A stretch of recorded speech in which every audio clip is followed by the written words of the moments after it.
Well, what influenced me to come here in summer of 1984 was the Max Hollingsworth Chair, which had just been advertised that spring. And there was, of course, a search for someone to start the marketing program and to work with the business community. And that chair, of course, captured my attention. And I think what excited me the most about UT was that it had just great potential, and it was a great place that would provide an opportunity to grow and develop academic programs and community ties. So that challenge is ultimately what attracted me here, and the great support from people like Max and Ivy Hollingsworth.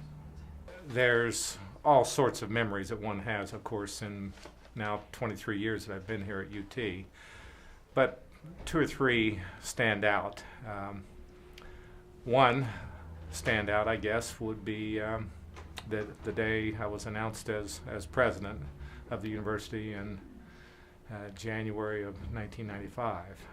I remember the day well because I was beginning by meeting with media, and then from the press conference came directly to the music room here in Plant Hall. And of course the room was packed with employees, and they were eager to hear something.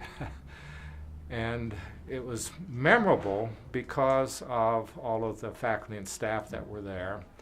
And I think maybe the phrase that sort of brought the house down and energized the room was when I had announced, that we're not going to continue to manage the university with budget cuts and layoffs. We're going to grow and build our way out of those problems and elevate UT to a totally new level. So the fact, I think, at this particular time when morale was down and people were a bit worried that we were going to grow our way out of the challenges that we were in at the time, really brought down the house. So that was an exciting time, I think, for both me, and a memorable event.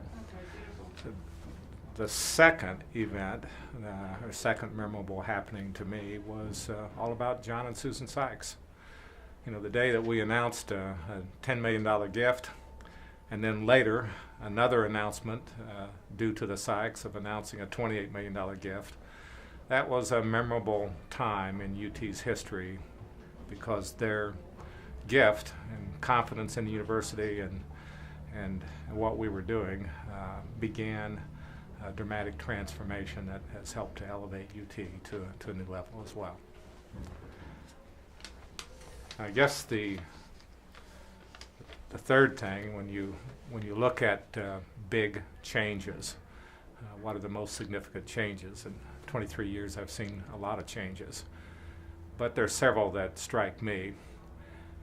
For many people it's a physical transformation of the university with over $200 million in construction that we've completed. But for me, it's really the less tangible transformation that's the more dramatic one. We've repositioned the university from a relatively small university to now one that's a medium-sized comprehensive institution that's approaching 6,000 students. We'll be about 5,500 this fall, and in just a short time after that, 6. So that, to me, is really the bigger change. And the part that excites me about that is that we've added probably 150 full-time faculty and academic support people. We've transformed so many academic programs and added in so many academic support initiatives. The new international program, the much larger and enhanced honors program, university advising offices that we didn't have. It's all of those academic changes which go to the heart of who we are, and that's what I would consider to be the biggest changes.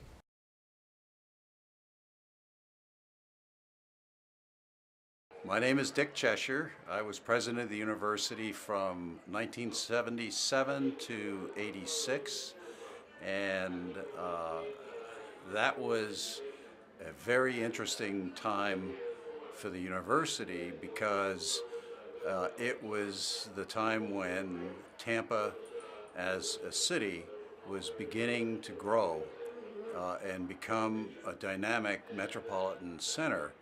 Our time, or the beginning of our time at the university here, was important in that it was a time of recovery and turnaround for the university after the decision to drop big-time football and recover some financial strength from the deficit that they had been running as a result of that, and to begin to build new academic strength for the institution on which to base its future.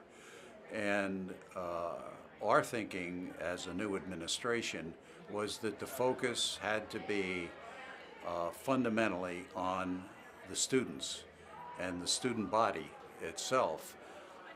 The most fundamental question we faced was how to attract and hold good students who were academically interested, and therefore how to improve an atrocious student retention rate from freshman year to senior year over the 4-year time span of just 13% when we arrived.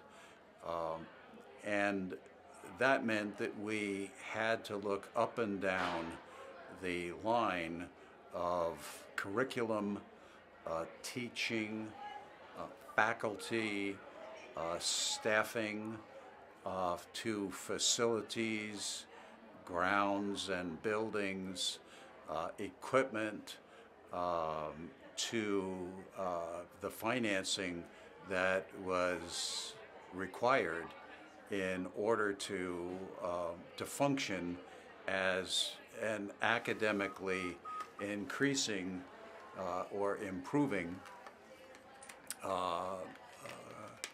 university. So all our decisions were fit into that framework, and that meant thinking about today here with a picnic in the park. That meant not only looking at the historic building here, but looking at the historic museum. And Bobby's work, for example, in starting a museum shop and helping to create an annual Christmas celebration, in developing interest in the historic nature of this campus, and particularly, obviously, this landmark facility is an example of that. Also, the opportunity to redevelop Plant Park, which was a sand pit when we first saw it, into a delightful place to come. And for those of us who were particularly interested in the environmental surroundings of the university, this was very important. So I think back to the 50th anniversary in 1981, which was not quite the halfway point of my 9 years in office, when 7 of our trustees stepped forward jointly in an anonymous gift of a joint anonymous gift of $2.5 million to kick off a quiet campaign, or a capital campaign of sorts, not a public campaign, but a quiet campaign. And this was actually one of the largest gifts in that year, 1980, I believe was the year, given to any college or university in America at that time. And we used a very small fraction of the funds. I think something less than $100,000 of the $2.5 million that those 7 trustees donated. No, there'd never been a gift in Tampa larger than $300,000 that we knew of. And here you have 7 people coming together to commit $2.5 million. 4 of those gifts were $500,000 each, and the other 3 were $500,000 together. So a little less than $100,000 of that was spent to create a monument to the spirit of Tampa, which we see now as the 7 Sticks of Fire, as we chose to call them, after the 7 donors, to be a centerpiece for Plant Park and for the university. And so we dedicated that in 1981, as I recall, and went to General Telephone, or having gone to General Telephone Company, which, along with the city of Tampa, made a generous financial contribution that allowed us to completely renovate and rebuild Plant Park. So we see the modernization of that today, and it's we now have a nice new entrance to the university, and so that's one example of many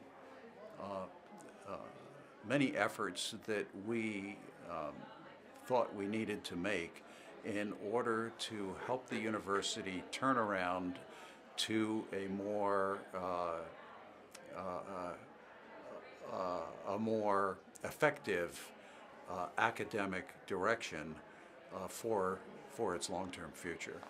The retention rate issue that I think I mentioned was the type of students that we attracted and needed to attract. And we might think of them as more serious academic students who wanted a college education and not just a credential, not just time away from home in the sunshine. And we needed that in the context of being the University of Tampa. At that time, or the time we arrived, we were only attracting perhaps 20% of our undergraduate enrollment from the state of Florida and 80% from, quote, the North, unquote. That, it seemed to us, was not acceptable to a place calling itself the University of Tampa.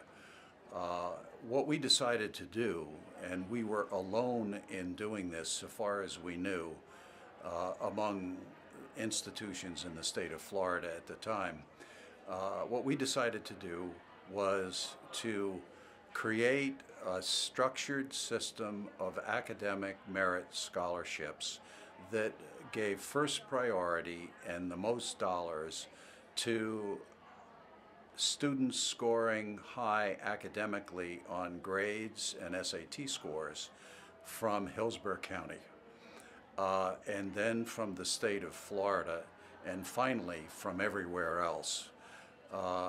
That had an immediate impact on enrollment. It enabled our admissions staff to recruit with something more concrete to offer students who were interested in a good education but staying close to home or staying in state. And it brought to us, therefore, students who were more likely to persist, that is, to graduate, and students who were more serious, therefore took a more active role in classes and in activities, and it was a stimulant to the faculty, not to mention to staff assisting in various administrative roles. Therefore, it began having an immediate impact on the tone and the quality of academic and student life on the campus. And then it began, as that occurred, to have a wider impact through the media as attention increased about what the university was doing. So that scholarship strategy, which was very expensive and at first funded totally by the money we raised through the annual Forward Fund among friends and alumni here in Tampa, the Bay Area, and more generally. So that to me made all the difference. Within 3 or 4 years, we had taken our SAT incoming freshman class SAT scores from 80 or 90 points below the national average to 80 or 90 points above the national average. And since prospective students looking at prospective institutions where they might go to college often looked at guidebooks which had statistical summaries of institutions that always seemed to include SAT scores, GPAs, and information about student quality. This had high visibility, and it began to pick up momentum for student recruitment. So we were able to ride that strategy very effectively until it caught on with other institutions who adopted similar strategies, other private institutions, of course, in particular, and began to put the pressure on, which is what caused us to begin looking at more urgently at curriculum change, new academic programs, nursing, for example, telecommunications, for another example, computer science, and several different concentrations in computer science at the time, for still another set of examples that could attract students with particular interests in those areas. And that of course put more pressure on facilities, so we needed to do some renovations and upgrades for theater, for art, for music, and in this building, in the Landmark building, for classrooms wherever we could afford to do so. And it meant building student activities and intercollegiate programs so that there would be more to attract students beyond the classroom to something that reflected their extracurricular interests. So we put, as Bobby mentioned, we put the most immediate emphasis on soccer because there was a soccer team. But the soccer team was just an average soccer team in terms of its competitiveness. Brought in the head coach of the U.S. national youth soccer team, who in 4 years had us in the national championships, which he won for our Division II Spartan soccer team.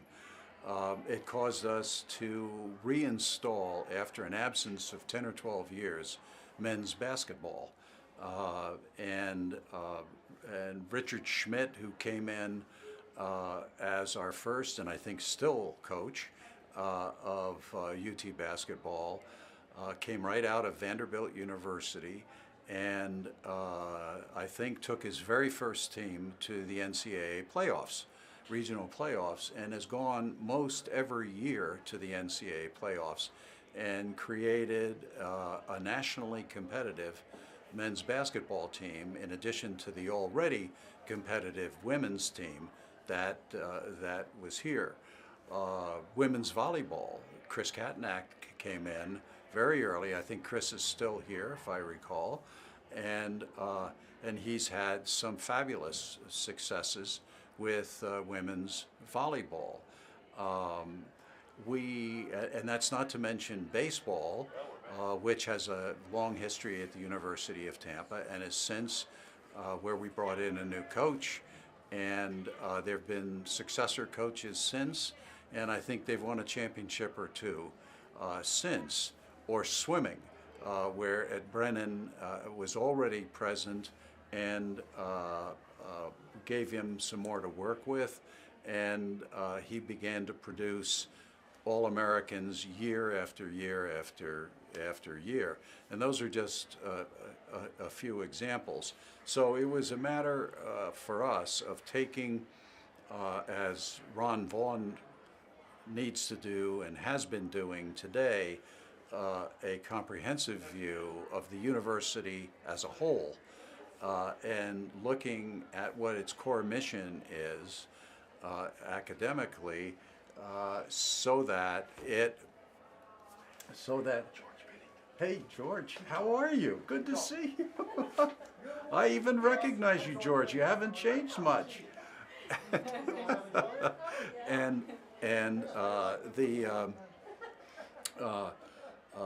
let's see what. Men's basketball, and what Ron Vaughn has to do and Yeah. is doing is the whole. Which is the whole taking, university. right, looking at the university as a totality, and in relationship to its core mission in undergraduate teaching, its academic program, and the student constituency that it serves, and the direction that it needs to take in order to accomplish its goals for the future. So that was an exciting time here, not without difficulties, inheriting a budget deficit, experiencing a budget deficit as we left. It was right at the time of I guess we'd call it a recession that was going on regionally in the Tampa Bay area that hit us hard, particularly with the trustees that were some of the core of our major donors. But all that aside, built, I think, an academic foundation that our successors and Ron Vaughn and his team today have continued and developed, so that the university has reached, I think, the kind of vision, the reality that we envisioned back then at the time of the 50th anniversary, just 25 years later. Good. That was great. Yeah, good.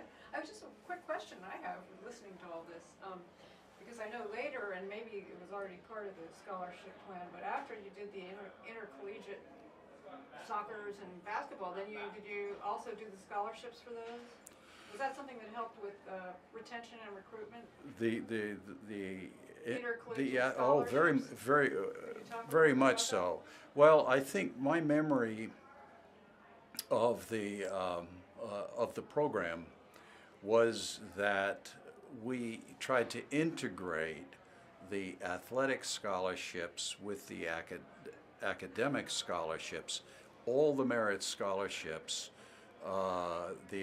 were academically based, and when we were looking at student athletes, they had to meet the same minimums that any other student had to meet.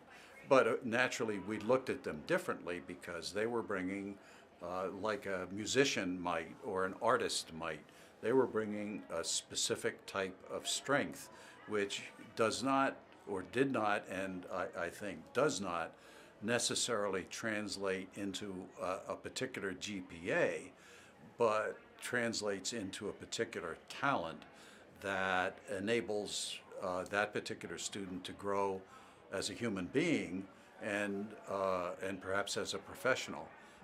We, for example, Bobby and I always took a particular interest, I think more as a result of her interests and talents in art. And she helped start the Scarphone Associates or Friends as a support group, and we particularly took an interest because of her ability to sense needs and concerns that was superior to mine in that area, and put us in a little bit closer touch with the professors and the staff in that area. And so we we were interested in trying to determine academically what would make the most sense, and work with the faculty and the staff to develop responses to whatever those challenges might be. And I'm sure that's very similar to the approach Ron and his team are taking today.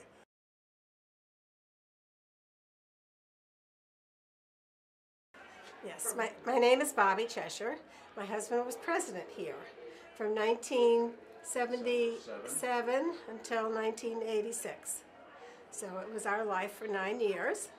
And I was trying to think of something to say, something that was really just me. And one of the things I could think of was that it scared me to death that I had to be a college president's wife. I thought, oh, don't tell me they're going to make me give speeches and all that. So first thing we walked into Barrett House, and Dick went to work, and I was there, and somebody came in and said, now, we're going to help you with the decorating. And here's some fabric you can look at to make your drapes. It was like $65 a yard. Well, at the time I knew that the University of Tampa was not wealthy at that time, so one of the things Dick had to do was try to make a good college but not spend any extra money. So I thought, well, I'm not spending $65 a yard for drapes.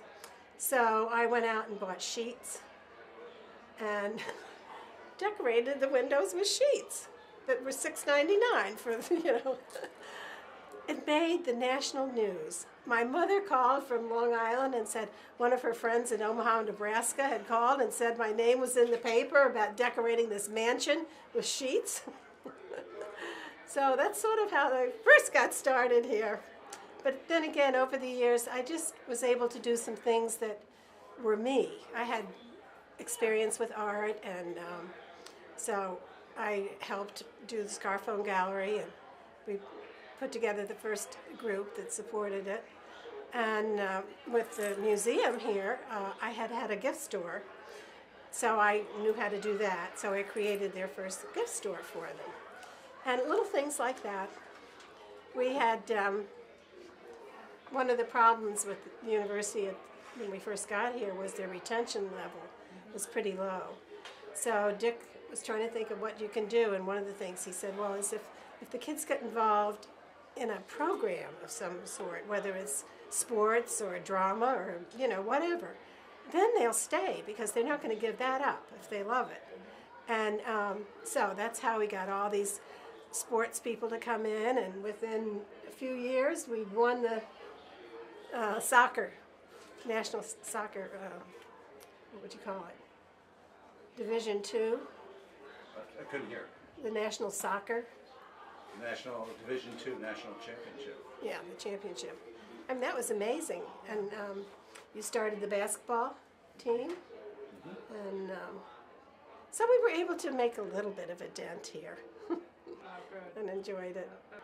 No, I think I'd said, hello, Chislers, welcome to my house, or something like that. That's about all. Yeah, good. Okay, well, good. No, things just rolled along, and it worked out so well for us. Great. We had a great time. That's great. And the Plant Museum, I did the museum store, started that with another friend. And then we put together a Christmas party that I think became an annual event. And one of the things is we decorated Christmas trees. I can remember there's about 24 rooms or something like that in there.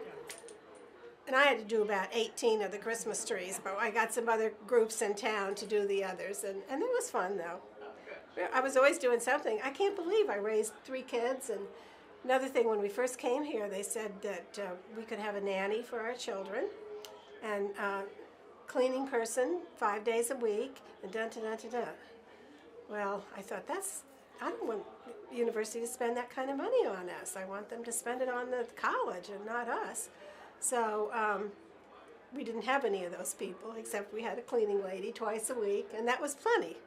Half the time I sit there and it felt badly if I was sitting reading a magazine and she was working.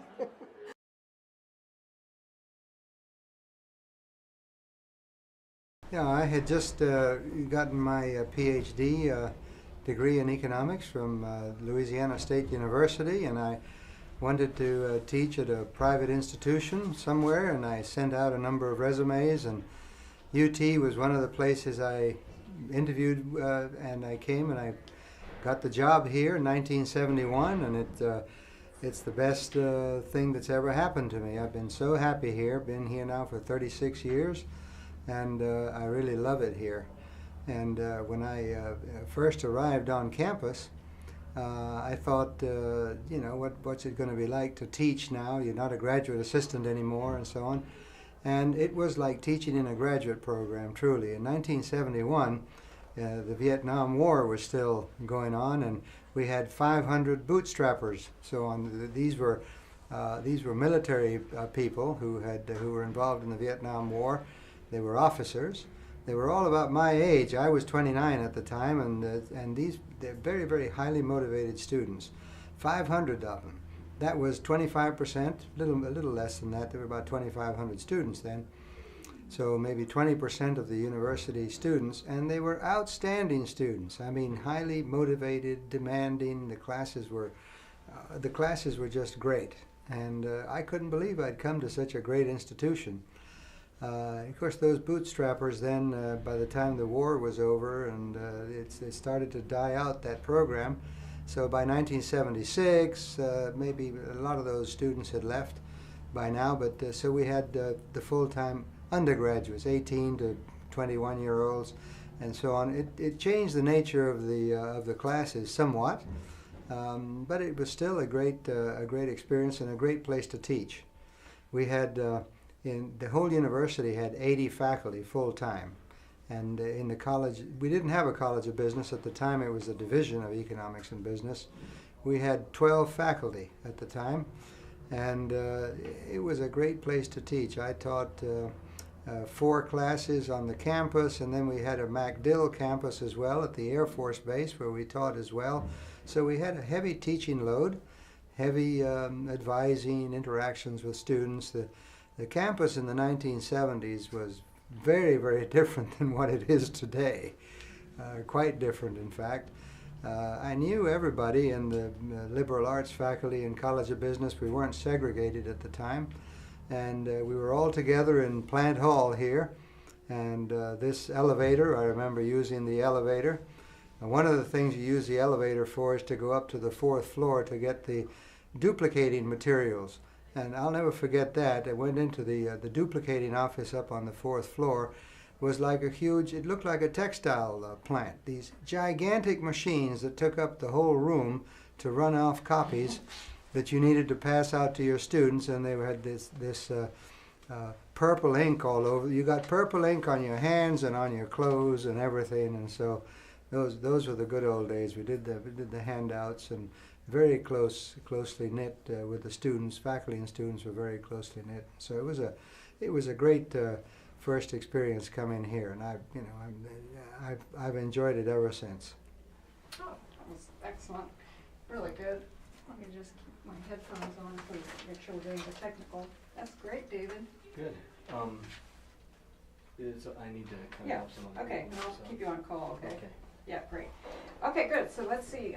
We talked about you coming here and sort of that was sort of a nice overview of what it was like when you came here. Is there anything that you had a particular happening or anything that was special memory that you have that you could talk about? Well, things evolved in the 80s, which changed the nature of the institution.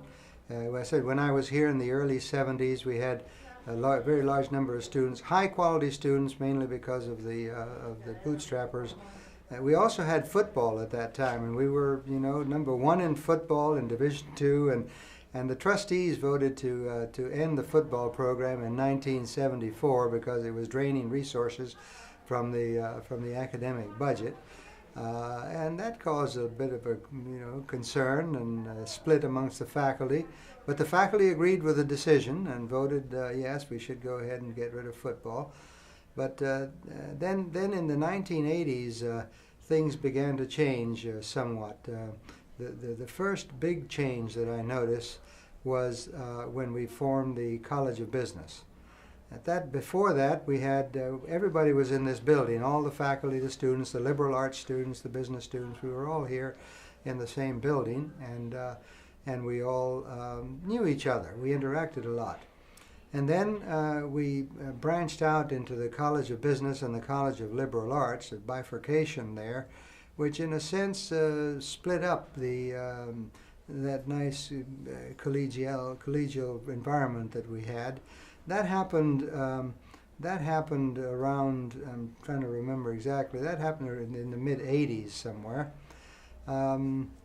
maybe mid to late '80s. And then we formed a College of Business, and then Ron Vaughn became the second dean of the College of Business. The first dean only lasted 1 year, in 1988 I think it was, and then Ron Vaughn came on. Ron Vaughn came to the university, as I remember, as a marketing professor in 1984 or 85. We interviewed him and hired him on, he had an endowed chair in marketing. And then he became the dean of the MBA, the graduate program director, and then the dean of the college in 1989.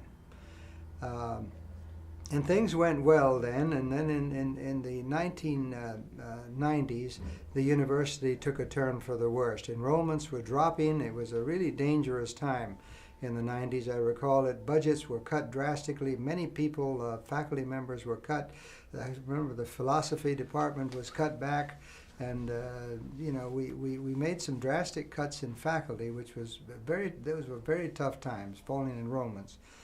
And at the time then, it looked that we needed a change, and at that time, Ron Vaughn then was, the president resigned, the current president at the time, David Rufer, resigned. There was talk then, just before, that happened, that what was going to happen to UT? Were we going to be engulfed by USF, or, what was going to happen to UT now? Was it going to be the downtown campus of USF, or what? There were all sorts of rumors flying around.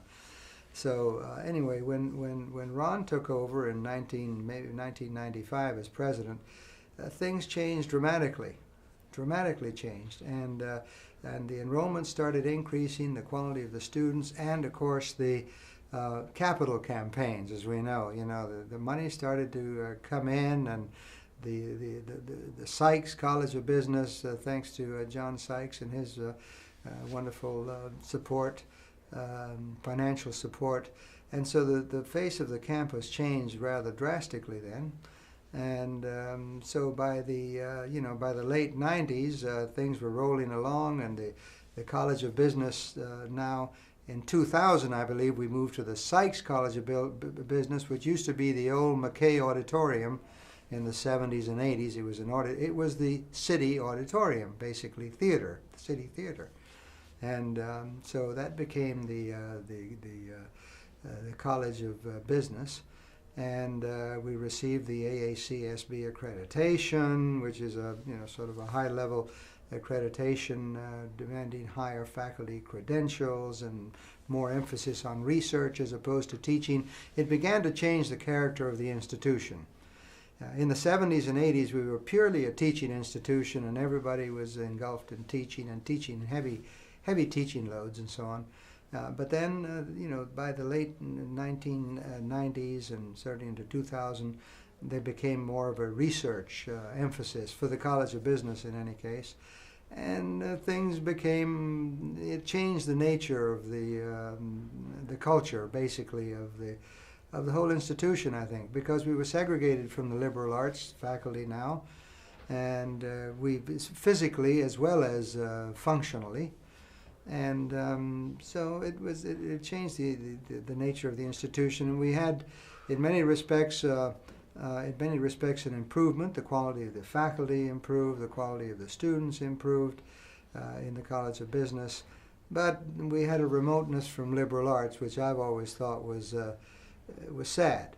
We were physically in a different location, and well, nevertheless, the growing pains of the university, and now we're up to 5,000 plus students, and you know, thriving graduate programs and so on, which is fantastic. A lot of good things that we can say, and I've seen the university come a long, long way in my 36 years here.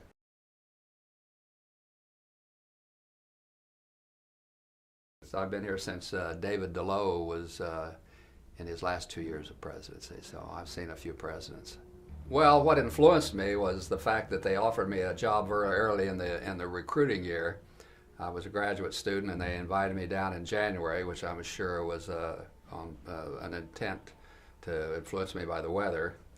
But they gave me a week to they offered me the job during my visit, and then gave me a week to decide. Well, it was my first campus visit of the recruiting season. So I guess it was the bird in the hand and versus the two in the bush thing, and I took it, and I'm still here. I guess inertia overcame me or something like that. So David DeLoe was the president at the time, but he was 2 years away from retirement. So, and they gave me tenure after 3 years, which would be a record in nowadays, but at that time, why, the process was not quite as detailed as it is today, but I guess they were impressed enough they wanted to keep me after 3 years. So I got into, and then I got into an administrative position fairly early on, and so I've had a lot of experiences, I guess. Well, if you go to the years when I came, why football was very much an important part of the school and the community. It was prior to the Bucks coming, and as a result, why we were the Saturday night entertainment in town.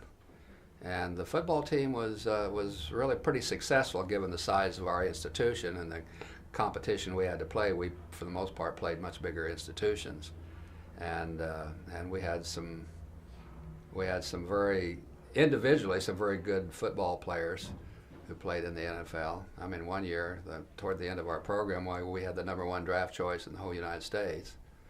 That's a little bit of trivia. Sometimes I ask people who ask a little bit about UT, do they remember who that person was?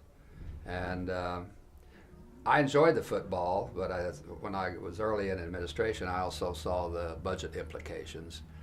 And every December, why somebody in the financial area was coming back to department chairs asking how much money they could give back, because as usual the ticket sales were short of expectations, and it was just an expensive program, and ultimately led to its demise here. And it was the first year before the Bucks came, and so I think the ones who could get past the emotional aspects associated with it could see that if we were having some trouble financing it before the Bucks, why would people come to UT on Saturday night and then go to the Bucks on Sunday? And if they had to make a choice, which one would win? And it was pretty much decided, I think, that the Bucks probably would win, or whatever they called themselves at that time. They weren't still known as the Bucks. So that was very early experience. We were still, the size of the campus was still pretty much relegated to Plant Hall. The year I came was the year that the Merle Kels Library opened, the new library. So I've been here since I started the same year the library opened, and that was important. And David DeLoe, for his time, did a very good job of fundraising in a community that wasn't known for its philanthropic efforts, and he was able to, well, of course, the Chislers, the organization that he organized that tried to, they were mainly interested in Plant Hall, but that was integrated into UT as part of the supporters, and so it was kind of hand-to-mouth existence there for a number of years. Yeah, but that certainly has changed in the last 10 years under Dr. Vaughn. the money has been considerable compared to what it used to be. Well, frankly, I didn't think I'd live long enough to see that kind of money coming into this institution. I mean, when one person gives you $38 million, that's pretty impressive. I don't care where you are. And I guess at the time that was the largest single gift that had been given to an academic institution in the state of Florida. And it was certainly an important catalyst in getting other people to look at UT and consider it as maybe worthy of their support as well. In the early 80s, one of the things that the university started doing was offering no-need academic scholarships. And Dick Cheshire was the president at the time, and he was the one that instituted that. Now, of course, most private institutions already do that now, but we were one of the first in the state of Florida, and so there was a big improvement in the academic quality of the student body in the early 80s as a result of that. Now the competition is a lot stiffer because most everybody's doing it. But that was certainly, from a faculty standpoint, faculty member standpoint, that was an important thing. Faculty always looking for a few better students, or many better students for that matter. Yeah.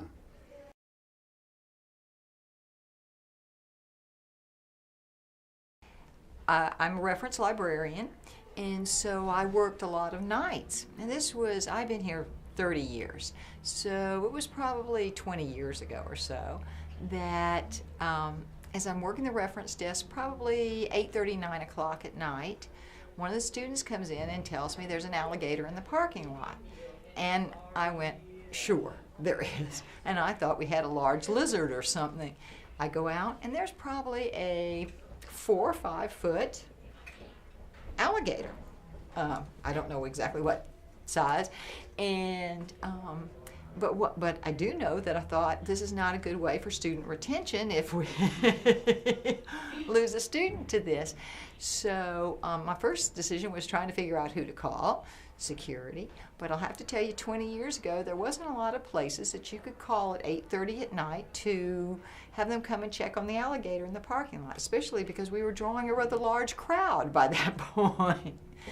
Finally, security came over, and we never were able to reach anyone who was willing to come over. And the security officers, being brave and all sorts of ingenious, tied up the alligator. One of them grabbed him, and the last I saw the alligator, he was being trucked off down one of the university streets to be released at an unknown location because we didn't want to put him right back in the river there. So that was our alligator in the parking lot. Since then, we've had a few sightings, but nothing more than that.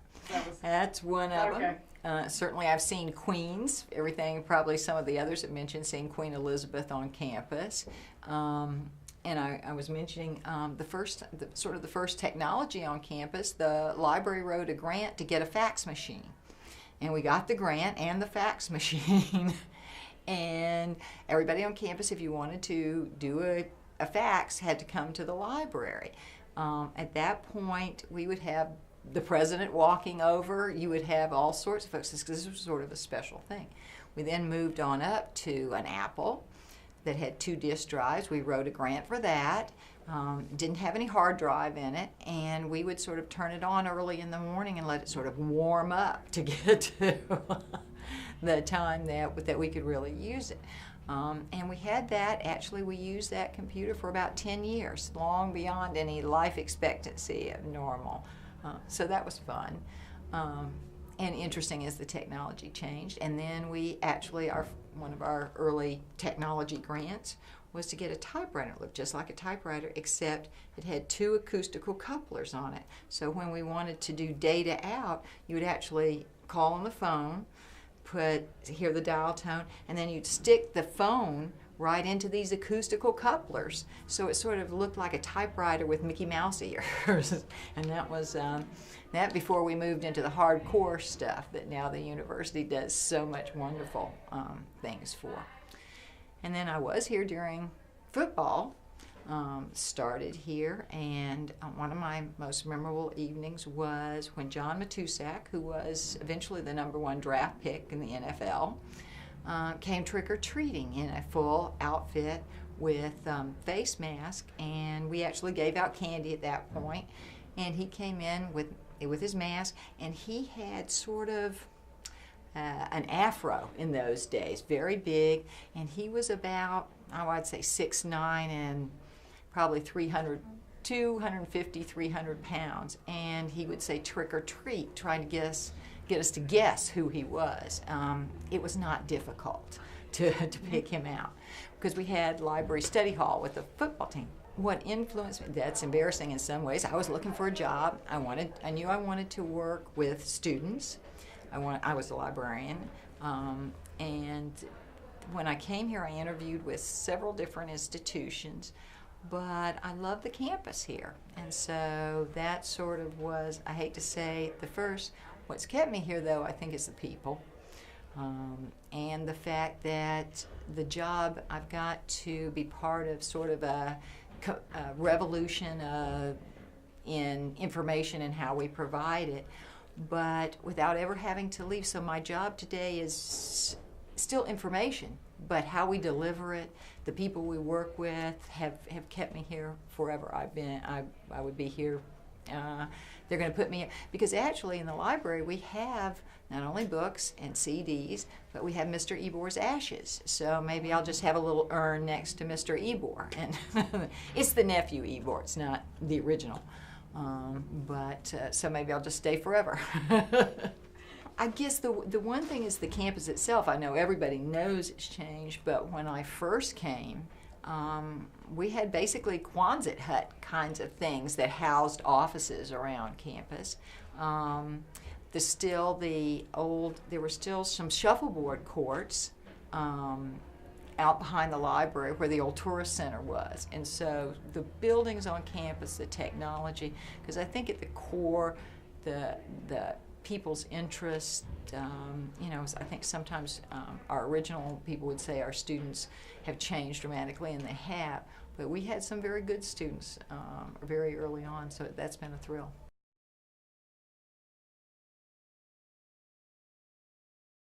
I am Freddie Solomon from the graduating class of 1975, and I was a football player here at the University of Tampa. Oh, that's great. Yeah, we want to hear all about the football. Everybody is talking about you and the football and everything, so it's very important. Well, I came to the University of Tampa in the early 70s as an option quarterback, and a question that was asked, what really made me come here. The program was up and coming, and I wanted to be a part of growth, and I was excited about what I saw and the people I met, and I decided to come here, and I am very glad that I did. I got drafted in 1975 by the Miami Dolphins. I stayed there for 3 years and was traded to the San Francisco 49ers, where I spent 8 years and 2 Super Bowls, so it was a lot of fun, and I'm very grateful for that. This is a great place, and I was blessed and lucky to have had the opportunity to attend the University of Tampa, and it's been a blessing for me and my family. We played in the Tangerine Bowl, and it was the first time at the level of college football that I experienced that along with the team, and it was an exciting time, and we won the football game, and I was very happy that I was a part of that team and representing TU.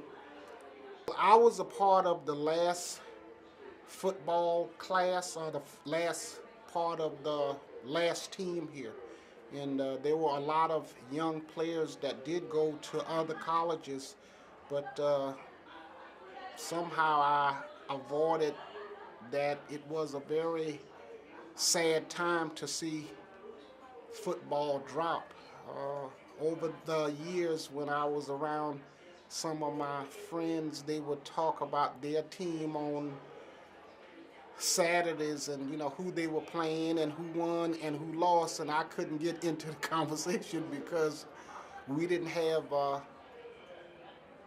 football here. But I am grateful that I had the opportunity to play here, compete here, and to showcase my abilities, and I got lucky and got drafted. Well, I am grateful now. I am a lot older, and from time to time I come around and I enjoy coming back, and from time to time I try to help out, and it's exciting. The torch has been passed from my generation here, and we should come back and do what we can to help in whatever way we can help. It is important. This is our university, and we should, treasure what was and try to keep that tradition going.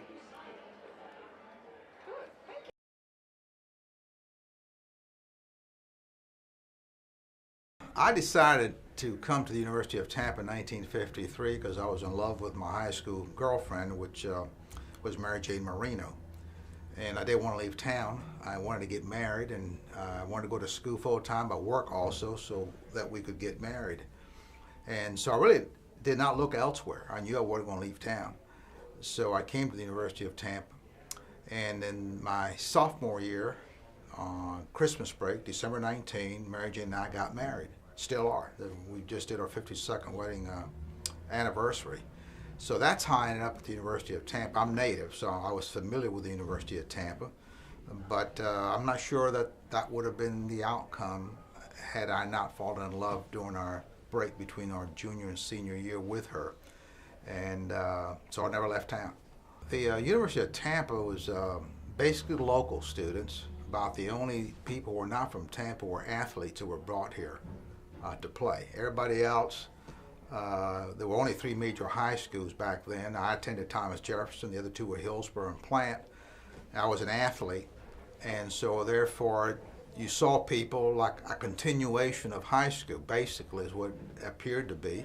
You also had a lot of veterans coming back from the Korean Wars, some still attending school as a result of the World War II Bill of Rights. And so it was really a homegrown type university, except for athletes who were brought in here to play. It was the city was still vibrant, but was beginning to show its decline as a downtown core for the community. The state fairgrounds was still active. Races were still being conducted there on the clay track.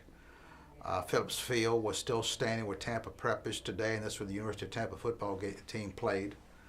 McKay Auditorium was still hosting wrestling and boxing matches and some concerts. So, and the university building, HB Plant building, was hot during the summer and cold during the winter.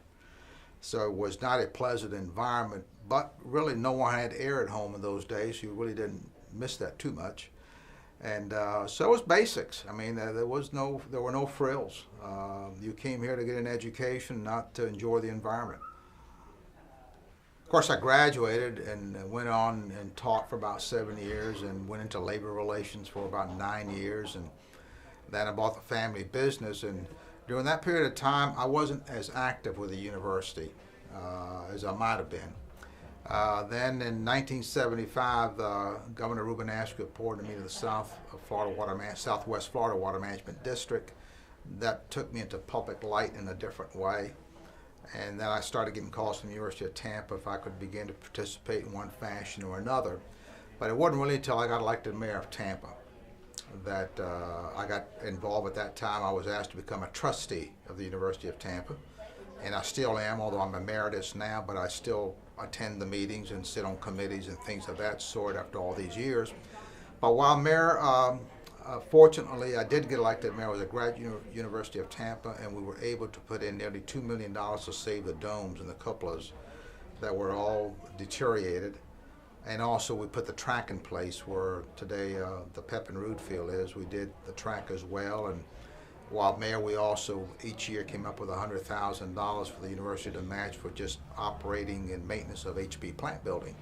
So I was in a fortuitous position that we were able to provide the University of Tampa with some much needed money to make major repairs that could have been devastating to this building, which is on the National Register. So that's one of the fortuitous things that happened in my career, that I got elected mayor of Tampa at the time. The university really needed some financial assistance. Good. That was really good. Okay. Well, anything else that you want to add to the table? Well, you know, now it's this August will be 50 years since I've graduated from the University of Tampa. I'm with Holland & Knight, a big law firm, and my office is on the M South building on the west side, and I look down at this beautiful campus every day out of my window, because that's the way I face, and see the incredible changes that took place since I attended. And the only thing we had was the HB plant building and nothing else, basically. And today you see this beautiful campus that reaches out beyond North Boulevard, and all the dormitories, and I see the students walking around from my window, and I said, it is a night and day change, and all for the better. Okay, good.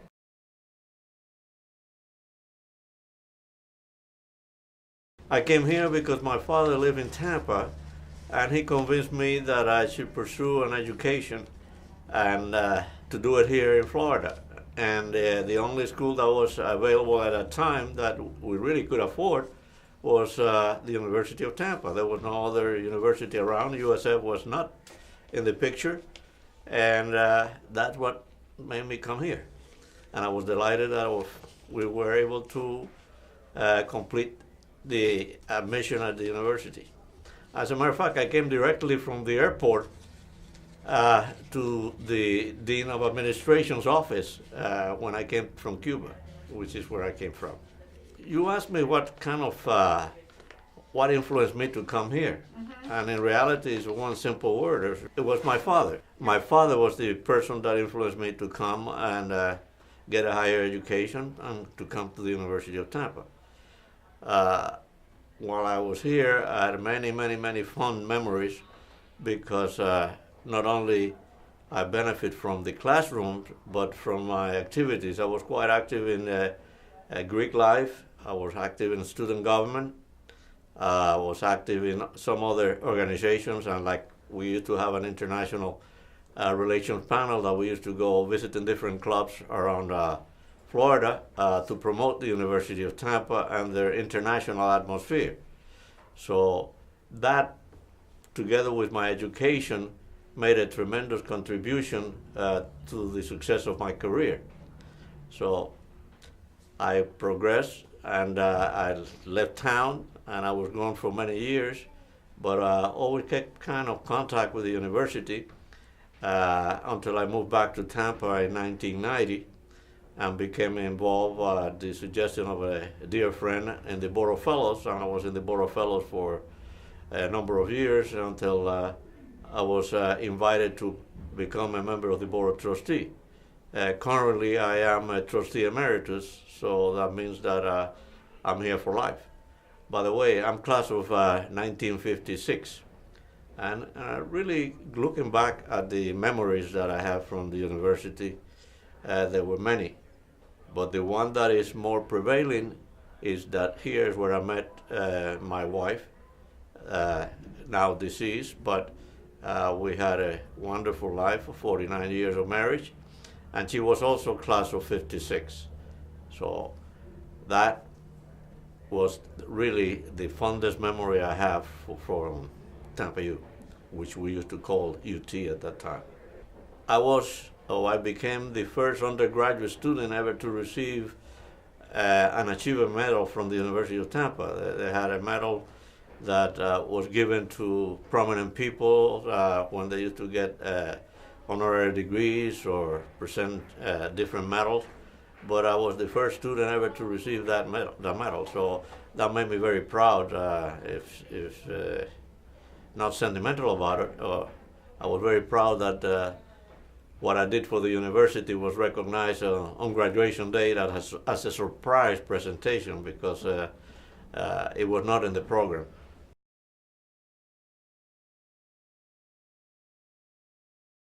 I am Phyllis Kimball, and I moved to Tampa in, let's see, that would have been 1985. And how are you affiliated with the university? Well, I'm a chiseler, and I suppose most of you listening to this would know who the chiselers are. But if not, we're a group founded in 1959 that arranges for all of the historic preservation on this wonderful old building. And we've raised and put into the building more than $3 million so far. Wow. And of course, a lot of those early $1 million would translate into a much higher amount of money now. We have done a lot of small things that don't make a big difference visually. We have also done some things that you can't see, such as working on the foundation of the building. And that was getting pretty bad. And there are like underground pillars that hold up the building, and they were eroding badly. And we had those I don't know what the word is, but you know, rebuilt anyway. And so all that work, which was very costly, is not anything that you can see, you know. And one of the things that, or two things that I think are the most dramatic are the doors in the lobby. There are 3 pair on the east side, 3 pair on the west side. And they are made of carved Cuban mahogany, inset with double beveled panes of glass. And they're quite beautiful. And they were getting in bad shape. In fact, some of them were inoperable because they were getting so fragile. A little, what are those creatures that eat wood? You know, termites had gotten in some places where there was nothing left but the varnish, front and back, and the wood was gone. Interesting, huh? Yeah, it's interesting because I think a lot of people would have no idea that all of this happened and they just take it for granted. Yeah, it's sitting yeah. here, but if you hadn't gotten the money together, this building might have been needed to be torn down. Well, that's what a lot of people who understand these things say, that the building would not be here if it weren't for the chiselers, which makes us feel very humble and maybe a little bit proud too, you know, because we love this building. It's a huge accomplishment. I said there were 2 things. That was one thing that is very visual and we're very proud of, and the other is the large room. It's called Fletcher Lounge. Mrs. Fletcher was an early chiseler. In fact, she was one of the founders of the chiseler. And it is the original dining room of the building, down at the end of the long hall. And that was, that had murals, well, still, I shouldn't say it still does, it does again, have murals all around. And the murals had been covered, I should say, lost beneath layers of paint. And we redid the whole room some years back, and it had been changed during the years, of course, and for some reason, this was just before I joined the chiselers, so I don't know what the reasoning went, but they decided to do it as it appeared, as the room appeared in 1929. And so they restored it to look exactly as it did then, and it's quite beautiful. In fact, I've heard people say they think it's the most beautiful room in the city. And of course, we had to get an expert. I think he was a man from Chicago that came down and could remove the paint, and of course then restore the original mural. Yeah, he had to repaint a lot of it, but he did a perfect job. Beautiful. Well, I probably could talk for an awfully long time about this building because I like it so much. We helped, I know the chiselers helped pay for that big project of restoring them. And the company that was restoring the minarets remarked that each one must have been built by a different man because inside they all were constructed in a different manner, which is interesting. So I had the privilege of going up inside one of them, or actually I got up to about where my head could see everything, and I got kind of a, not claustrophobia, but sort of dizzy, you know, and as far as I went. Oh my, but what about this elevator that you're sitting in? Any information you have about it? I don't know anything about it except that presumably it may be the oldest one in Tampa. I mean in Florida, and I think they're just beautiful.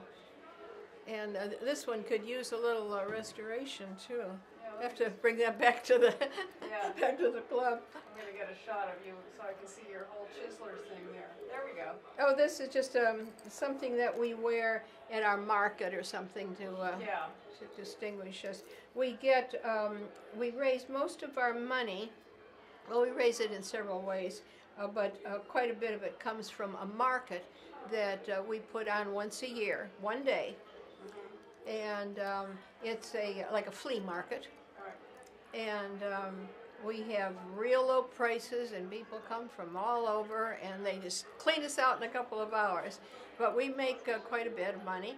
And then some years back, someone got the bright idea of having a big evening party the night before the market. We call it a market preview party. And that now, because of the sponsorship from so many wonderful people who live in Tampa, in companies and all, the preview party makes more money than the market. Oh.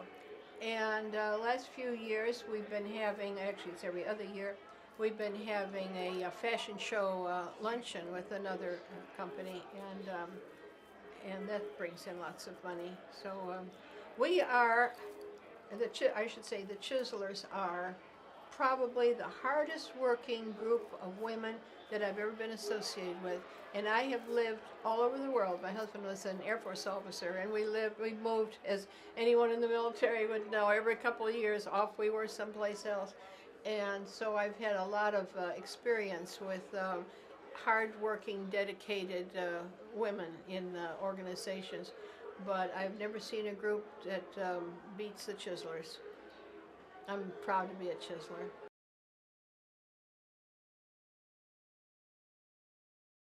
Beverly Austin, and I'm a Chiseler, and my husband Al and I are past co-chairs of the first ever capital campaign for the University of Tampa. And we had set a goal of $20 million, and it kept going up, up, up, and the final, I guess, was about 83 million. So we're very proud and so happy to see all the new buildings, and it's a beautiful campus. We're very proud of it. Oh, early 60s maybe. We used to attend the football games here, and I think my husband was a member of the Board of Fellows first, and then he became a trustee later, and he's been one ever since. Now he's an emeritus trustee. One of my most special memories is when I was the president of the Chiselers, we had to start planning to do the 100th celebration of the building, and I asked Helen Ayala Davis to chair it, which would be the year after I was president, and she said, "I'll do it if you'll be my co-chair." And so we co-chaired it, and it was a fabulous, fabulous party, and a lot of people were brought into the university that hadn't been here for years and years and years. It was very successful. Okay.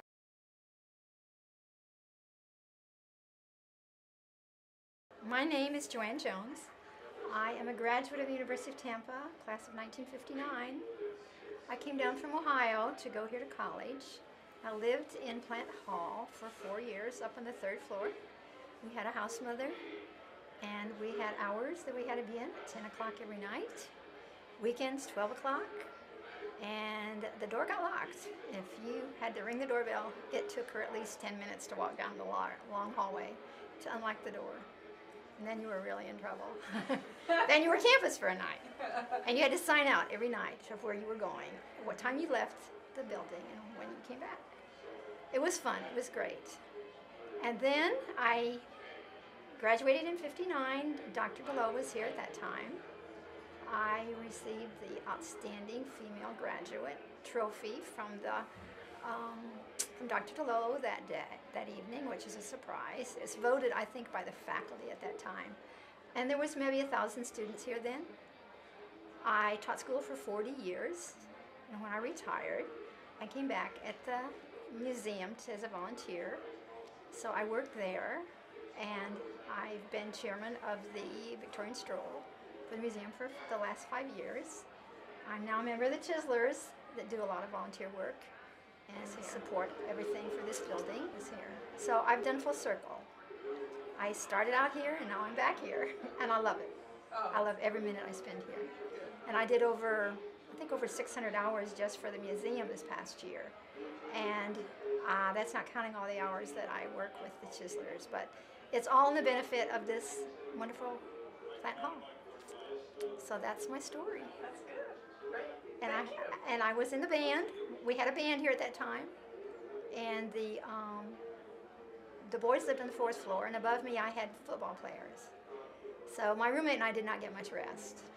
But it's still a great school, and I'm so glad to see it growing and still being as strong as it, because it's really in much better shape now than when I was.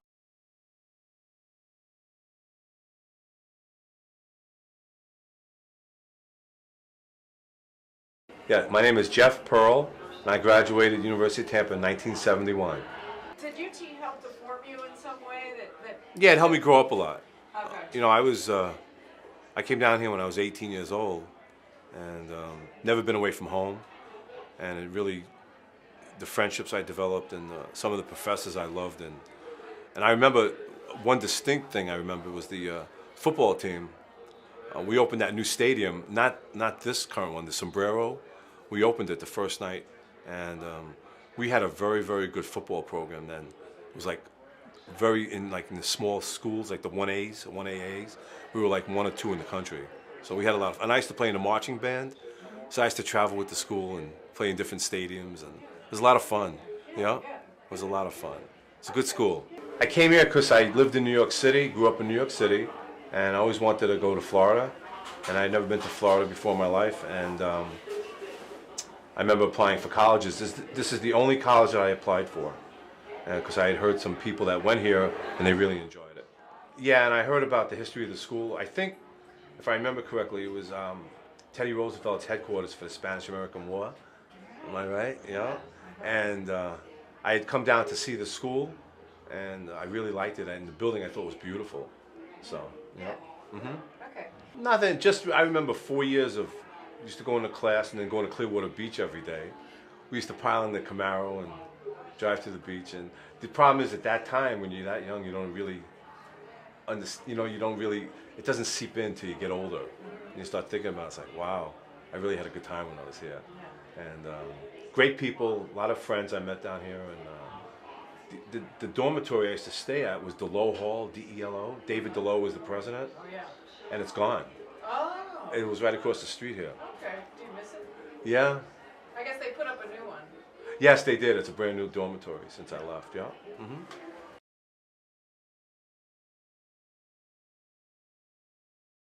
Well, I'm Michael Lindquist, and I graduated with a BS in economics in 1975. No, actually, I was in the Army. I'm one of the bootstrap guys that came down here in the 70s. Well, the bootstrap program was the Army's way of, as Vietnam was winding down, those officers that they had taken and sent through officer candidate school who had not completed degrees. This was an opportunity for those that had potential for a career to finish their degrees. And it was probably the greatest scholarship you could ever get, because not only was it, did they pay the tuition here, which was a little outrageous, but we got our regular pay as well. And when we came down here, we took off our uniform and we were just students for the next 2 years. Yeah, the Army still has tuition education programs that they support but I'm not sure that there's anything quite like the bootstrap program. I was very fortunate. I not only got the bootstrap program, but then they sent me for a master's degree, and I used my VA for a doctorate. So, you know, I've had the opportunities because of serving. So it was a pretty good deal. The Army had a program for a number of us where we could pick a school that was supporting the program. I looked at the list, and my parents were retired here in Florida, so I thought the only way I'd ever get near them would be to come down here to school. And UT had a good reputation, so I sent them my application, and they said I could come down, and I did. So it was kind of cool. And when we got here to Tampa, at the time I was married, and we got a house over in Brandon. And I came over here for classes most every day.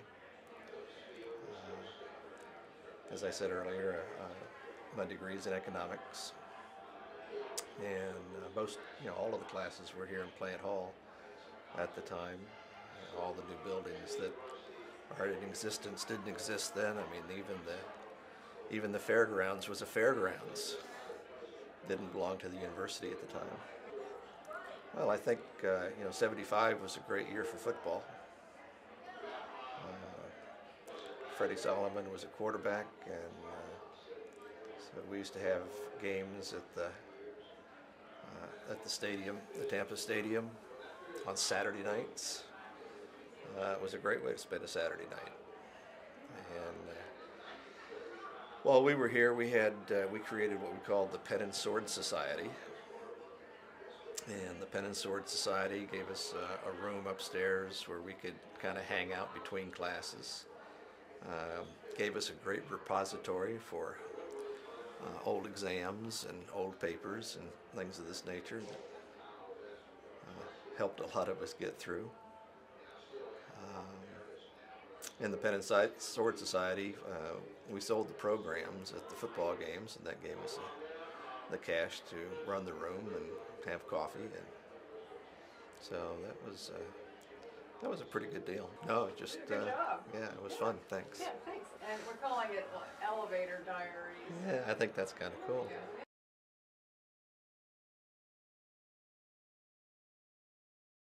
Hi, my name is Joan Garrison. I graduated from the University of Tampa in 1980.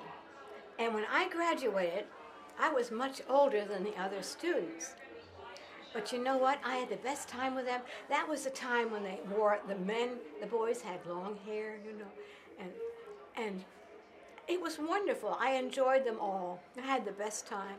And I graduated with special senior honors, and became a teacher. I taught at Cheshire for 10 years. And right now I'm involved. I'm on the Board of Counselors at the university, and I support the UT because it's such a beautiful building, and the professors were all great, and I just had a great time.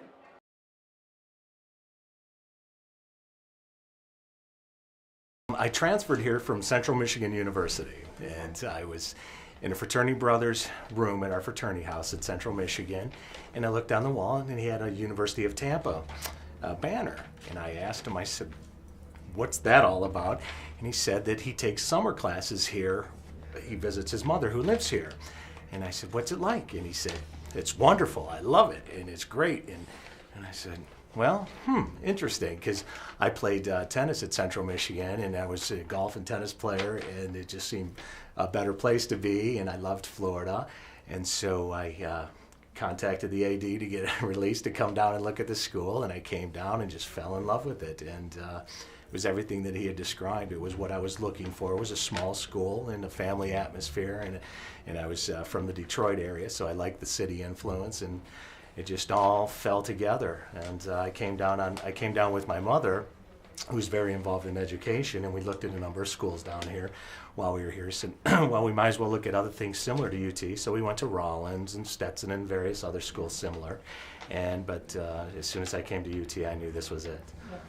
there's a lot of memories here that are just fantastic, and a lot I can't really tell to protect the innocent, but no.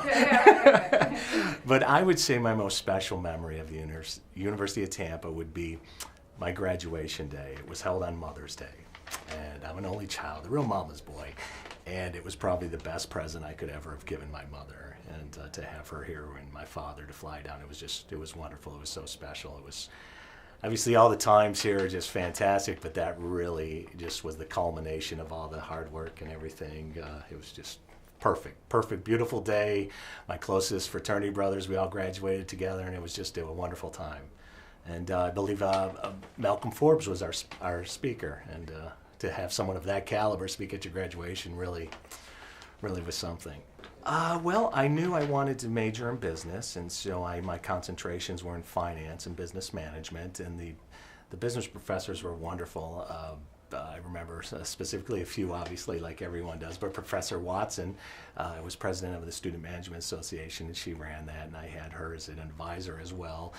And Dr. Vaughn, he was a professor at that time. I had him as well, Dr. Ray, and the list goes on. But the business department was just fantastic, and I was very fortunate to have a wonderful internship here as well. And so it just really, it showed me a lot of things and prepared me real well. And it was just exciting, the business department, because it was so small and everyone took an interest in your success and what your interests were and how to help you get along that route.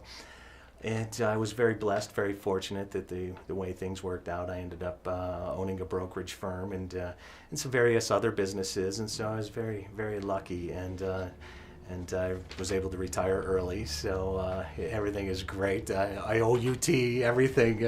I really do. I had a wonderful time here, and they made me who I was, and I became, well, successful enough to retire early, and it was obviously due to the University of Tampa.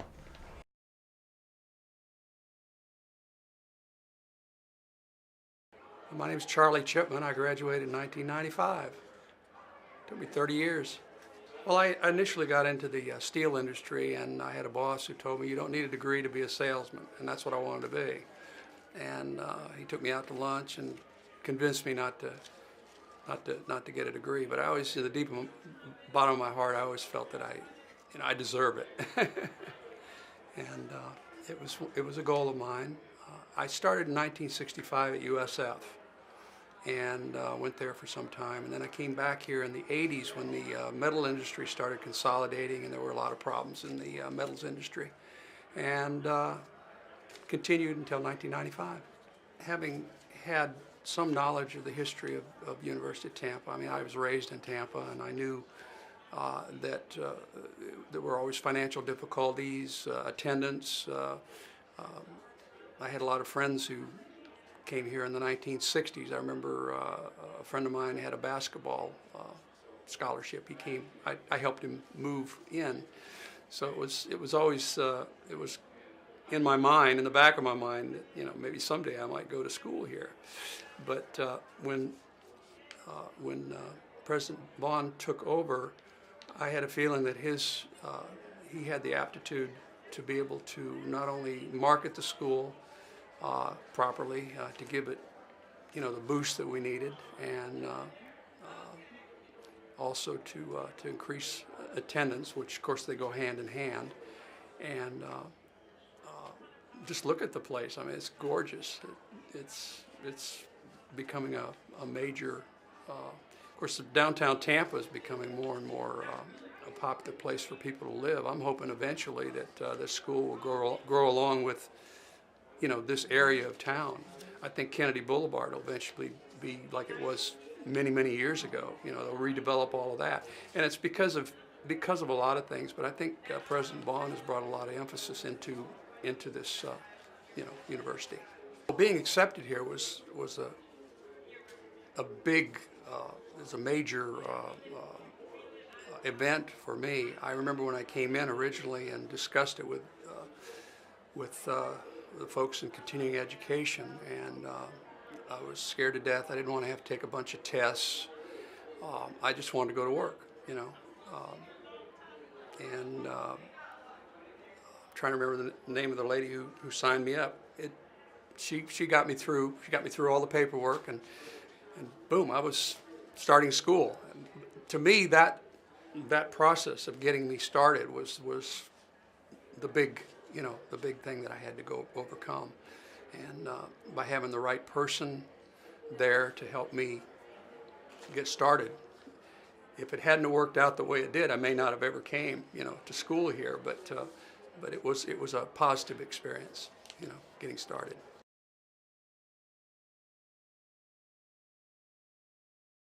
My name is April Gillespie, and I graduated in the class of 2004.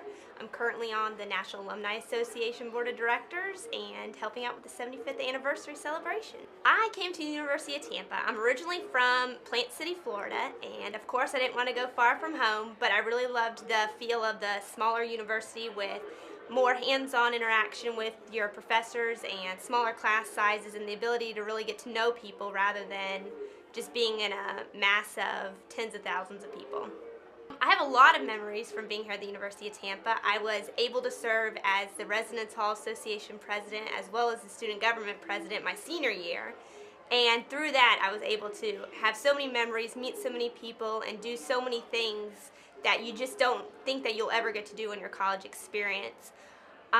The most memorable of all of them, of course, was the ribbon cutting ceremony for the Vaughn Center and getting able to participate in that.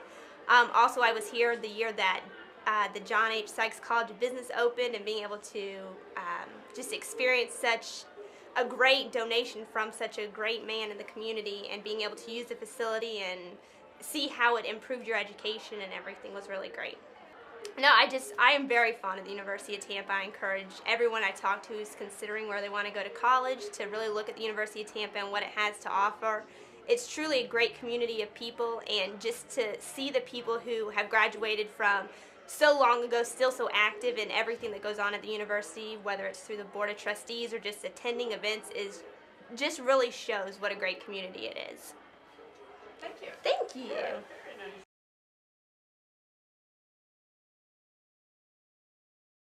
I'm Brittany Grossfield.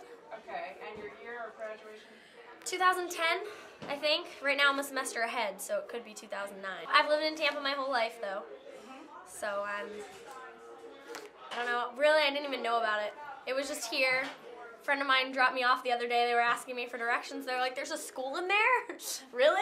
I was like, yep. So, I don't know, but it's close to home. I like the fact that it's such small classes, and I need special attention, so, I don't know, it's just, I guess one of the awkward things were the Spartans, and my favorite thing in the world was Saturday Night Live when I was little, and I was never a cheerleader before I came here, and I just happened to become one of the Spartans.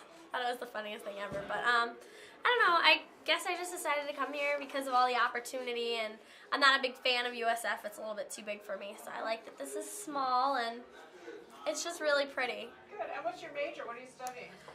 Everything. I love everything. I'm probably going to go into some kind of event planning or something in the business field, but I don't know exactly what I'm going to go for. I'm pretty excited one way or the other. Let's see, one of the RAs brought us on a haunted tour around Halloween, and one of the things on the list basically was the old fraternity room, and the rumor was it had been locked for years and no one could get into it. So one of the people on the tour with us actually goes up and turns the knob, and it just happens to be open. So we walk inside, and there's old things in there, and I have my camera luckily, so I took a couple pictures, and there's an old cast and an old refrigerator just from years and years ago, and we didn't know what it was from. We didn't expect to be able to get in there, and we walk around the corner and we see a set of stairs. I'm like, whoa, there's stairs in here. So a couple of us go up the set of stairs, and then there's more stairs, and everybody's freaking out. So like 3 people at that point go up the next set. Another one drops off, so there's just 2 of us and another set of stairs. So we go up and we're like, oh my gosh, what is this? We look up, it's completely pitch black. And then at the top of another set of stairs is a light. So I walk up the stairs and I try and like push on where the light is, and I punch it open and climb up inside, and we're actually up inside one of the minarets. Oh, wow. And it was the coolest thing ever. We were freaking out. So you just kind of discovered discovered it. Yes, we just discovered it, and I don't know if that could get me in trouble for saying something like that on here, but I thought it was the coolest thing ever, and since then I've just fallen in love with the history of the building, and now I'm an admissions tour giver, and every time I want to tell them, but I don't want to tell them all the haunted stories, because that freaks out some parents, so. Cool. Anything else you want to say? Go Spartans. I guess that's it.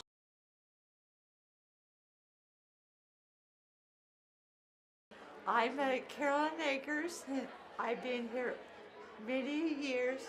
I think it'll be 20 years next year.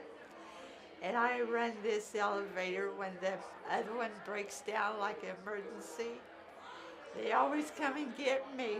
Carol, we need you. Even some of the professors, Carol, we need you. We can't walk up all these stairs. And that's about all I know to say. Yeah, do you know anything about the elevator? I think it's the oldest elevator in... Yeah, it's the oldest elevator in Tampa, Florida. Otis runs it, keeps it in order. And it's still operating. Yeah, you gotta have a key. How do you operate it?